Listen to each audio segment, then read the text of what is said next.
We're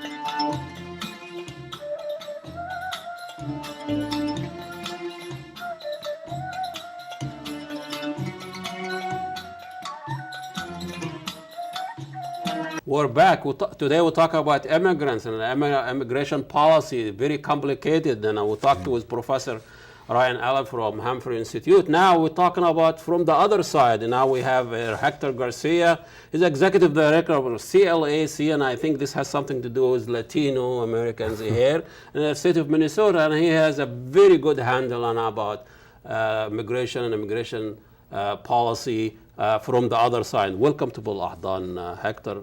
Thank you, Ahmed. It's been a long time since we talked about this. Good to see you. Yeah, last time was also an immigration issue. But so tell us a little bit about you heard Professor Allen here, and yes. You know you've been watching what's going on in the South, and it seems like for me as an immigrant myself, I feel like what's driving what's going on in the South is not really politics so much. It's probably culture, races. And because we don't do this in the northern part and all that. So tell us a little bit in the Mexican and Latino community, how do they look about at what's going on in Texas here on the border? I'll try to give you a broader perspective because as you know, I usually like to look at the big picture and the context. I like small picture. No, that's right, because otherwise you don't see the source of situations and how they evolve. Yeah. I was the executive director of the North American Free Trade Agreement, Minnesotans for NAFTA, back in 1993. And since then, in 2004, the Agreement for Free Trade in Central America, CAFTA, DR, Dominican Republic, was signed, and it evolved up to 2009. And I think those free trade agreements could have done a better job of preventing the kind of situation that we're seeing today, and that we have seen over quite a few years with Mexico, with undocumented immigrants, and now you have these kids who are refugees from very violent circumstances in Honduras and Guatemala. I think that what could have been done with these free trade agreements is to harness and manage the flows of labor. We chose instead to manage only the flows of trade and investment, but it was like people didn't exist. Well, isn't the whole idea freedom of movement?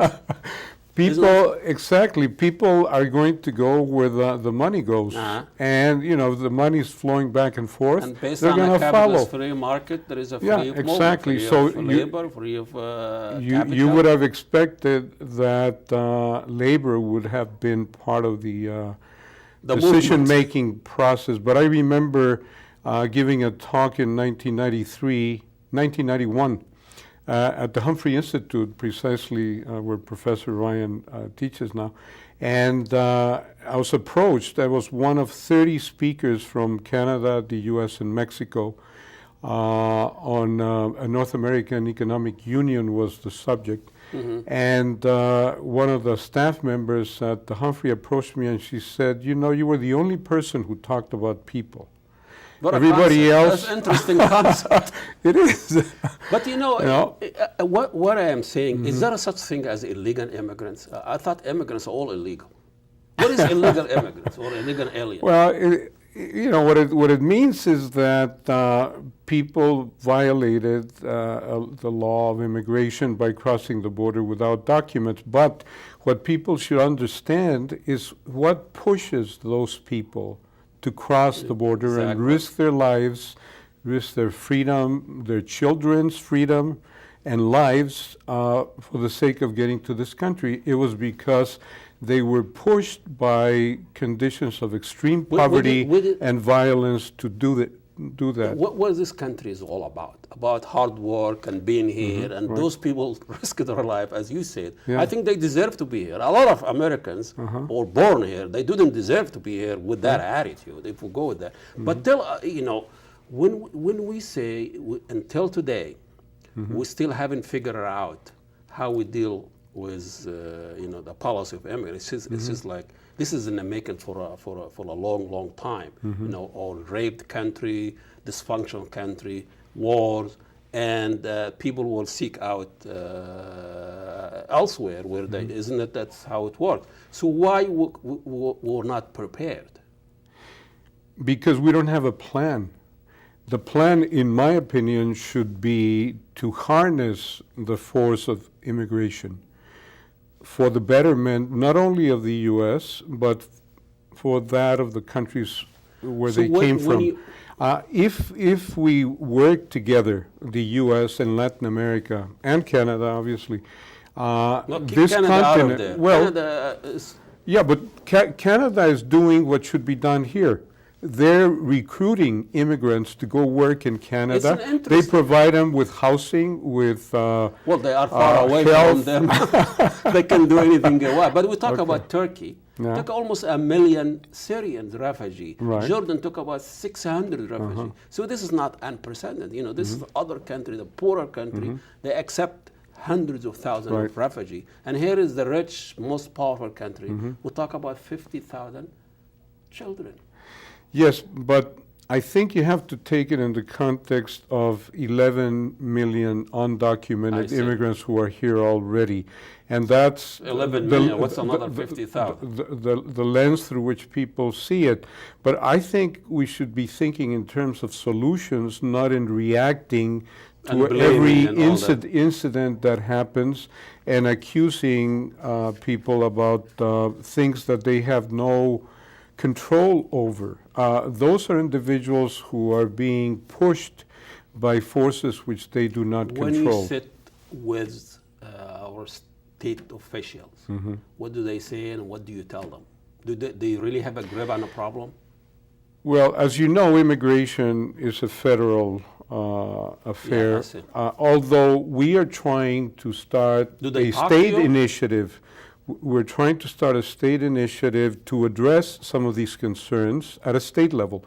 Arizona did it in a very negative sense. We can do it in a very positive sense. We can do something that is truly constructive, that utilizes these forces which are positive. I mean, there's a lot of positive results behind immigration. As you put it, they're hardworking, they're young, they're ambitious. All they need is the right context. Chance, opportunity. The democratic institutions and optimism that was true of this country for so many years. You need to be American, used to be. But how about the community itself? What do they say? What do they tell you? How do they talk about this issue? The community of Latinos, as you read in the paper in the Star Tribune today, are upset about the situation because these are very young children. I mean, some of them are 10 years old, 50,000 of them, and it's risky enough for an adult to cross that border and to be in that situation. The border is not a pleasant area. It's full of crime, it's full of So how do they make danger. it up to the border on their own without adults for supervision? Well, they ride trains. Many of them die along the way. I imagine that they are led by some guides who are paid up to $10,000 to bring them to the U.S. Individually. That's a lot of money. So somebody is... Just start a business with $2,000 at your home. Right. But these things happen when you don't manage a force, it becomes destructive. And that's what we have chosen to do. We chose not to manage these forces that are becoming overwhelming. How culture and race and racism playing part in this? Is it? Culture, does it play a culture plays a big part. Samuel Huntington, you remember from Harvard. I've tried to forget it. He wrote a book, Who Are We?, which is highly, highly critical of the increase of Latinos in the United States. The man was terribly eloquent, great writer, well documented, That's the problem. but a bias, a strong bias saying that there was no option but negative results from the growth Well, of I mean, Latino. he's saying something interesting. He say, the European also were immigrants, Right. but they left their family home. Why the new immigrant bring their own family? This guy, he needs to get out of the house once in a while. But But the wall had a lot to do with the undocumented immigrants bringing their families. See, before we used to have people who would come to do farm labor. They would stay here for a season, make money, and go back home to Mexico or Central America. Texan, yeah? But now, with the wall that is militarized, it's too dangerous to do that. So they were forced to bring their families, and the number of undocumented immigrants multiplied. Who built that wall? The U.S. Well, I'm sure the immigrants built that wall. It's like in Israel. It seems like in Israel now in Gaza. But what I'm saying, is it really, at the end of the day, it's not that people are moving to our border. It's the border moved out there. These used to be Mexican.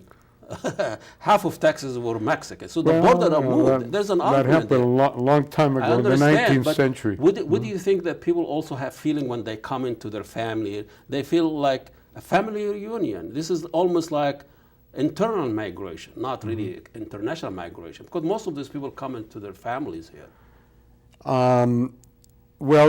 They're coming to meet with their family members who came here before. Yeah. Not necessarily for families who have been here for generations. There are cases like that, particularly in Texas, in New Mexico, in California, but not this far up north. These are cases primarily of some migrants coming here, settling, and then asking their relatives or friends to come as well. It seems like Obama is just kind of turn it to the Congress and and just sitting there worrying about Israel and Ukraine or whatever. He doesn't care about this. Giving Israel $3 billion is not like taking a few $100,000. What you just said is terribly important, because it's the lack of interest in Latin America that has created all of these problems. Neighbors should be the most important thing to everybody. You were talking about your neighbor earlier on. Neighbors should have the best of relationships. Canada is the top buyer of U.S. products and services in the world. Mexico is number 2. Most Americans don't know that. They think it's China, which is not the case. We always say Americans don't know that. They don't know Israel is bombing Gaza. They don't know that those people coming from brave, dysfunctional country, and we had something to do with. So what do they know? What do Americans know? A lot about the U.S. Shopping malls, but iPhone, iPod, a lot of that. We need to learn more about other cultures and other nations in a globalized economy. The U.S. and the West launched globalization. Therefore, we should be responsible for making globalization work. What do you advise Obama now? We have only half a minute here. I think greater interest in Latin America is a top priority for the U.S. I can't recommend something to President Obama, but I can recommend to Minnesotans that we consider creating at the Humphrey Institute at the University of Minnesota a Latin America Center, just as we have a China Center that has been there for many, many years. Each state takes a few thousands. They don't have to all stay in Texas. Oh, you mean specifically about the children? Yeah. Oh, yes, definitely. And I think Minnesota is a very generous state. I'm sure the faith community will bring some of those children here. But I'm thinking of a longer-term solution. Course, yeah. How do we prevent situations like these from happening instead of facing crises all the time, which are very, very costly. Well, politicians seem to thrive on crisis. That's Well, how people go on. Well, Hector, thank you it's a so much for pleasure. coming. Great to see you. Thank you for inviting me. Executive Director of Latino Community here, but we're talking about immigration and immigrant policy, and it's still